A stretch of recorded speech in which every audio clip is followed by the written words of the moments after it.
السلام عليكم. كيف حالكم؟ الحمد لله. مرحبا إلى قناتي الഹാദിയ. Hadiya YouTube ചാനലിലേക്ക് എല്ലാ കൂട്ടുകാർക്കും സ്വാഗതം. ഹായ് കൂട്ടുകാരെ, കഴിഞ്ഞ ക്ലാസ്സിൽ നമ്മൾ എന്താ പഠിച്ചേ? കഴിഞ്ഞ ക്ലാസ്സിൽ നമ്മൾ രണ്ടാമത്തെ ചാപ്റ്റർ തുടങ്ങി വെച്ചില്ലേ? അപ്പോൾ ലുഗത്തുല്ലാദ് എന്നായിരുന്നു നമ്മുടെ ചാപ്റ്ററിൻ്റെ പേര്. അതിൽ എന്താണ്, അതൊരു ഖിസ്സാദാത്തിയ ആയിരുന്നു അല്ലേ? അതൊരു അറബി ഭാഷ തൻ്റെ സ്വന്തത്തെക്കുറിച്ച് പറയുന്ന ഒരു ചെറു കഥയായിരുന്നു അല്ലേ? തൻ്റെ പ്രത്യേകതകളൊക്കെ പറഞ്ഞിട്ട് അറബി ഭാഷ സ്വന്തമായിട്ട് പറയുന്ന രീതിയിലുള്ള ഒരു ഖിസ്സാദാത്തിയ ആയിരുന്നു അല്ലേ? അതിൽ എന്തൊക്കെ പറഞ്ഞേ കഴിഞ്ഞ ക്ലാസ്സിൽ? അറബി ഭാഷ പറയാണ്, ഞാൻ അദ്നാനിൻ്റെ മകളാണെന്ന് പറഞ്ഞ് തുടങ്ങിയിട്ട് അങ്ങനെ കുറേ അറബി ഭാഷയുടെ പ്രത്യേകതകൾ, മസായ അല്ലേ, കുറേ പ്രത്യേകതകൾ പറഞ്ഞു അറബി ഭാഷ. അങ്ങനെ അവസാനമായിട്ട് അഫ്തഖ്റു ബിതുറാസി എന്നൊക്കെ പറഞ്ഞില്ലേ, ഞാൻ എൻ്റെ പൈതൃകത്തിൽ അഭിമാനം കൊള്ളുന്നു എന്നൊക്കെ പറഞ്ഞ്.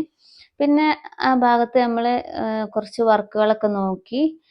ഇനി നമുക്ക് 18-ാമത്തെ പേജിലെ വർക്കൊന്ന് നോക്കാം. നുലാഹിലു വനഫ്ഹമു. 18-ാമത്തെ പേജിൽ നുലാഹിലു വനഫ്ഹമു. അതിലൊരു പോസ്റ്റർ കാണുന്നുണ്ട് അല്ലേ? ആ പോസ്റ്ററിൻ്റെ പ്രത്യേകത എന്താ? അത് അൽ യൗമുൽ ആലമി ലിൽ ലുഗത്തിൽ അറബിയ, നമ്മുടെ ലോക അറബിക് ഡേനെ കുറിച്ചുള്ള ഒരു പോസ്റ്ററാണ്. വേൾഡ് അറബിക് ലാംഗ്വേജ് ഡേ, അതിൻ്റെ ഒരു പോസ്റ്ററാണ്. ഈ മോഡൽ പോസ്റ്റർ എല്ലാവരും കണ്ടിട്ടുണ്ടാവില്ലേ? കഴിഞ്ഞ ക്ലാസ്സിലൊക്കെ സ്കൂളുകളിൽ ഡിസംബർ 18 നമ്മളൊരു അറബി ഭാഷാ ദിനമായിട്ട് ആഘോഷിക്കലില്ലേ? സ്കൂളിലൊക്കെ ഒരു ചെറിയ പരിപാടിയൊക്കെ വെച്ച് എല്ലാ അറബി ലാംഗ്വേജിലുള്ള കുട്ടികളൊക്കെ ശ്രദ്ധിക്കുന്നുണ്ടായിരിക്കും അല്ലേ ഡിസംബർ 18. അപ്പോൾ ഈ ഡേറ്റ് ആരും മറക്കരുത്. നമ്മുടെ അറബി ഭാഷയുടെ വേൾഡ് അറബിക് ലാംഗ്വേജ് ഡേ ആയിട്ട് നമ്മൾ ആഘോഷിക്കുന്നൊരു ദിവസമാണ്. അപ്പം അതുകൊണ്ട് ആരും മറന്നു പോകരുത്. എന്നാണ്?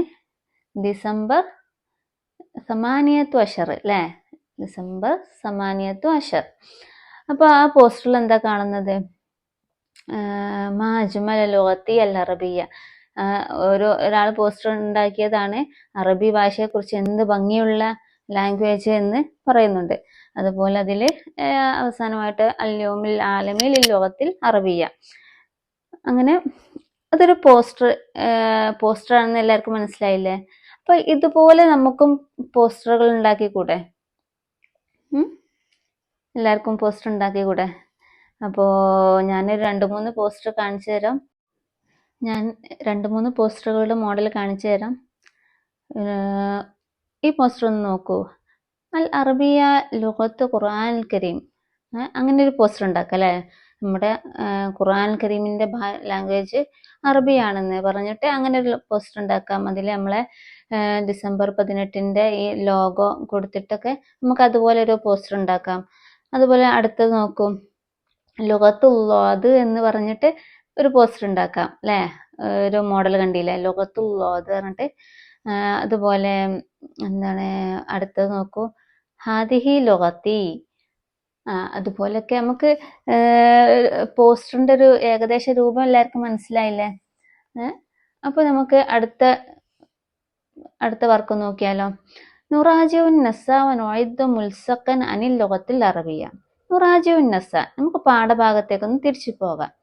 എന്നിട്ട് നുഇദ്ദു നമുക്ക് തയ്യാറാക്കാം മുൽസഖൻ അനിൽ ലുഗത്തിൽ അറബിയ.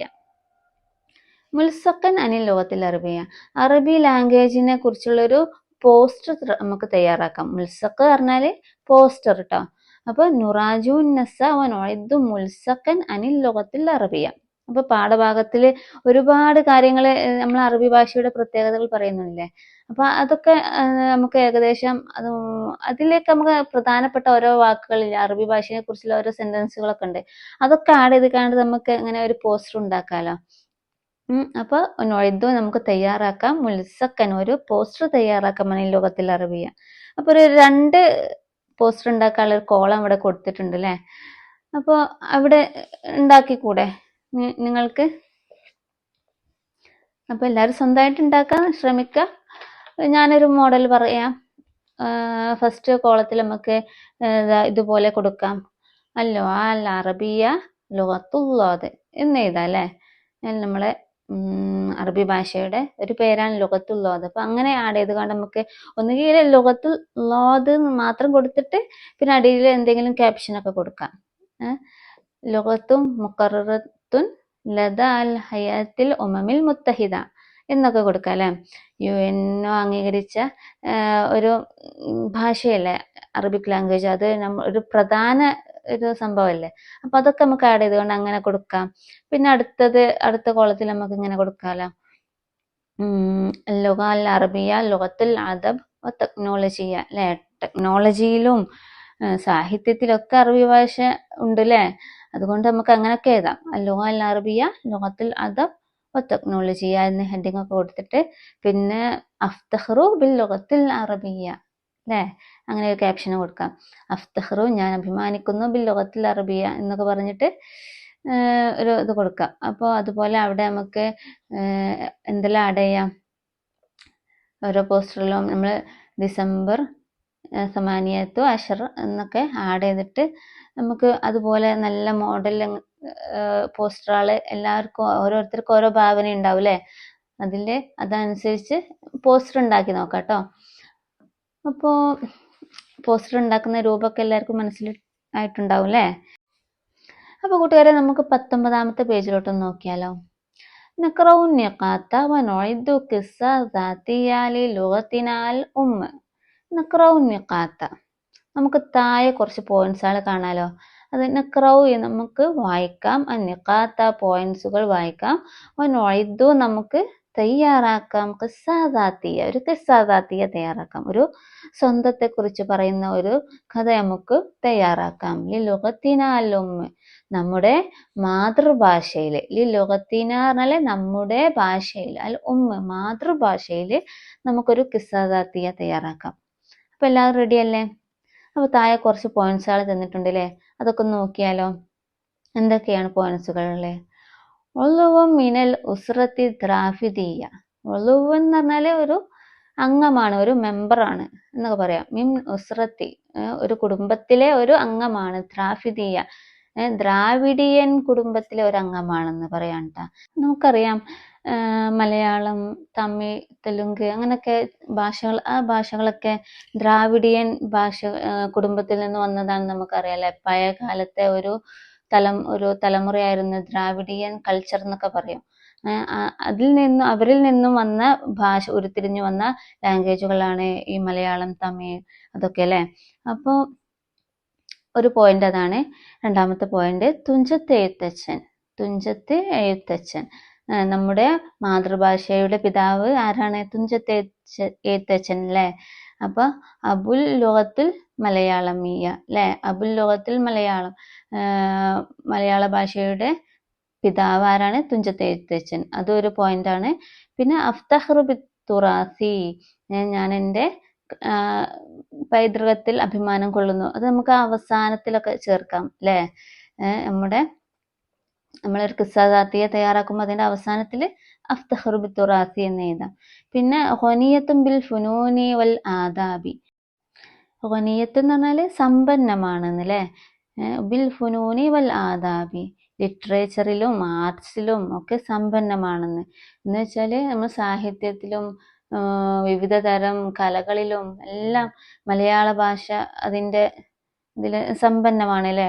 എല്ലാത്തിലും മലയാള ഭാഷയുണ്ട്. എല്ലാ സാഹിത്യ കൃതികളും കലകളും എല്ലാം ഉണ്ടല്ലേ മലയാള ഭാഷയിൽ. അതൊരു പോയിന്റ് ആക്കി എഴുതാം. പിന്നെ അൽ കുത്തുബുൽ ഇൽമിയ പറഞ്ഞാൽ വൈജ്ഞാനിക കൃതികളൊക്കെ ഉണ്ട് അല്ലേ. വൈജ്ഞാനിക ഗ്രന്ഥങ്ങളുണ്ട്. അതുപോലെ റിവായാത്തു വൽ മസ്രഹിയാത്തു വൽ ഖിസസും. റിവായാത്ത് പറഞ്ഞാൽ നോവലുകള്, പിന്നെ മസ്രഹിയാത്ത് നാടകങ്ങള് അഥവാ ഡ്രാമകളൊക്കെ. പിന്നെ വൽ ഖിസസ് സ്റ്റോറികള്, ഇഷ്ടം പോലെ സ്റ്റോറികളുണ്ട്, നാടകങ്ങളുണ്ട്, പിന്നെ നോവലുകളുണ്ട്. അതൊക്കെ നമുക്ക് പോയിന്റ്സ് ആക്കി എഴുതാം. പിന്നെ അതുപോലെ വൈക്കം മുഹമ്മദ് ബഷീർ നമ്മുടെ ഇതുപോലെ ഇങ്ങനെ എഴുതാം. നമ്മുടെ മലയാള ഭാഷയിലെ ഒരു പ്രധാനപ്പെട്ട ഒരു എഴുത്തുകാരനാണ് വൈക്കം മുഹമ്മദ് ബഷീർ എന്നൊക്കെ എഴുതാം. അപ്പോൾ എല്ലാവർക്കും എഴുതി കൂടെ ഒരു ഖിസ്സ ദാത്തിയ. അപ്പോൾ ഏകദേശം ഒരു മോഡൽ പറഞ്ഞുതരാം. അനാ ലുഗത്തു മലയാളം എന്ന് എഴുതാം. ഫസ്റ്റ് നമുക്ക് സ്റ്റാർട്ടിങ് അങ്ങനെ തുടങ്ങാം. അനാ ലുഗത്തു മലയാളം, അന മിൻ ഉസ്രത്തി ദ്രാഫിദിയ. പിന്നെ എന്താ നമ്മൾ പിതാവ് ആരാണെന്ന് പറഞ്ഞ് തുഞ്ചത്ത് എഴുത്തച്ഛൻ. അപ്പോൾ എങ്ങനെ എഴുതാം? അബി തുഞ്ചത്ത് എഴുത്തച്ഛൻ. പിന്നെ അനാ ഖൊനിയത്തും ബിൽ ഫുനൂനി വൽ ആദാബി, അങ്ങനെ എഴുതാം. പിന്നെ വൽ കുത്തുബുൽ എൽമിയ, അല്ലേ, എന്നൊക്കെ ചേർക്കാം. പിന്നെ അസ്യഅത്തു മിൻ ജമീ അൻവാഇൽ അദബി മിൻ റിവായാത്തി വൽ മസ്റഹിയാത്തി വൽ ഖസസി വൽ അഖാസിസി വൽ അശ്ശാർ എന്നൊക്കെ എഴുതാം, അല്ലേ. കവിതകളും ചെറുകഥകളും എല്ലാം ഉണ്ട്. പിന്നെ വല്ല അനാശിദ്, കുറെ പാട്ടുകളുണ്ട്, സോങ്സുകളൊക്കെ ഉണ്ട്. എന്നിട്ട് അവസാനമായിട്ട് എന്ത് എഴുതാം? അന അഫ്തഖറു ബി തുറാസി എന്നെഴുതാം. അതുപോലെ തന്നെ വൈക്കം മുഹമ്മദ് ബഷീറിനെ നമുക്ക് ഇതിൽ ആഡ് ചെയ്യാം. എന്താണ്, നമ്മുടെ ഒരു മികച്ച ഒരു മലയാള സാഹിത്യകാരനാണ്. അദീബും ഫി ലുഗത്തിൽ മലയാളമിയ പറഞ്ഞാണ്ട് വൈക്കം മുഹമ്മദ് ബഷീർ അദീബ് ഒരു മികച്ച സാഹിത്യകാരനല്ലേ എന്നൊക്കെ നമുക്ക് അതിൽ ആഡ് ചെയ്യാം. അപ്പോൾ എന്നിട്ട് അവസാനമായിട്ട് അന അഫ്തഖറു ബി തുറാസി എന്ന് പറഞ്ഞ് നമുക്ക് ഈ ഖിസ്സ ദാത്തിയ അവസാനിപ്പിക്കാം. പിന്നെ എല്ലാവരുടെ ഭാഷയിൽ ഇതിനെക്കാട്ടി മികച്ച രീതിയിൽ തയ്യാറാക്കാം. അങ്ങനെ അവസാനമായിട്ട് നമുക്ക് ഇതിലെന്താ കാണാൻ പറ്റുന്നത്? ഒരു മലയാളത്തിൻ്റെ കാലിഗ്രഫി കാണാൻ പറ്റൂല്ലേ. മലയാളത്തിൽ ആ എഴുതിയിട്ട് അതുപോലെ അങ്ങനെ ഒരു കാലിഗ്രഫി ഇഷ്ടപ്പെടുന്നവരൊക്കെ ഉണ്ടാവും, എഴുതാൻ അറിയാവുന്നവരുണ്ടാവും, അല്ലേ, നിങ്ങളെ കൂട്ടത്തിൽ. അപ്പോൾ ഒരു മലയാള കാലിഗ്രഫിയാണ് നമുക്ക് അവസാനമായിട്ട് ഈ പാഠത്തിലെ ചാപ്റ്ററിൻ്റെ അവസാനത്തിൽ നമുക്ക് കാണാൻ പറ്റുന്നത്. അപ്പോൾ നമുക്ക് എന്തൊക്കെ മനസ്സിലായി നമ്മുടെ ഈ ചാപ്റ്ററിൽ? നമ്മുടെ ഈ രണ്ടാമത്തെ ചാപ്റ്ററിൽ നമ്മൾ എന്തൊക്കെ മനസ്സിലായില്ല? അറബി ഭാഷയുടെ പ്രാധാന്യം, അറബി ഭാഷയെക്കുറിച്ച് നമ്മൾ ഒരുപാട് സംസാരിച്ചു, അല്ലേ. അതുപോലെ ഒരു ഖിസ്സ ദാത്തിയ എങ്ങനെ റെഡിയാക്കാമെന്ന് മനസ്സിലായി. അറബി ഭാഷയെക്കുറിച്ച് ഒരുപാട് കാര്യങ്ങളൊക്കെ മനസ്സിലായി. അങ്ങനെ നമ്മുടെ ചാപ്റ്റർ ഇന്നത്തോടെ തീരുകയാണ്. ഇനി നമുക്ക് എത്രയും പെട്ടെന്ന് അടുത്ത ചാപ്റ്റർ ആരംഭിക്കാം. അതുവരെ എല്ലാവരും വീഡിയോ കാണണം. ഇഷ്ടപ്പെട്ടാൽ ലൈക്ക് ചെയ്യണം, ഷെയർ ചെയ്യണം, പിന്നെ സബ്സ്ക്രൈബ് ചെയ്ത് വീഡിയോസ് കാണാൻ ശ്രമിക്കുക. അപ്പോൾ വീണ്ടും കാണുന്നത് വരെ എല്ലാവരോടും താങ്ക് യു, ബൈ.